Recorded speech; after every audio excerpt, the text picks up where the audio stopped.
Hello everyone, it's Annika back with another video, and today I'm going to show you how to make a little goddess statue.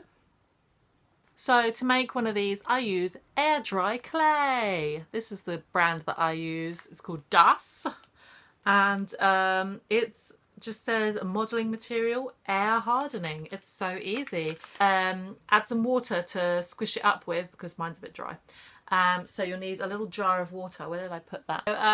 Yeah, a little jar of water to moisten your clay with. Collect some soil from your garden, wherever, outside. Go outside and just dig a little bit of soil, and use just a tiny little pinch of soil. Roll out the clay and then just bury inside it a little bit of soil, and then roll it and do like that, and begin working with it and form it into a little goddess of your own design.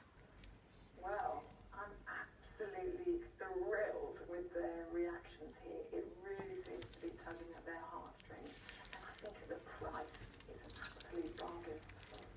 Enough for me. I would have preferred a little bit of more space around the kitchen, but let's see. Hold on a minute. Its quaint whitewashed houses are scattered on the hillside around the church, and it has natural springs with a waterfall and a river. You need to leave your little goddess at least overnight, at least 24 hours to dry properly, and then paint her.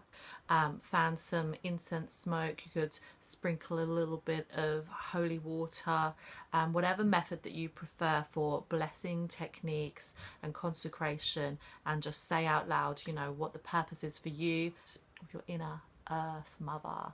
So I hope this video has been helpful for you. Let me know what you think,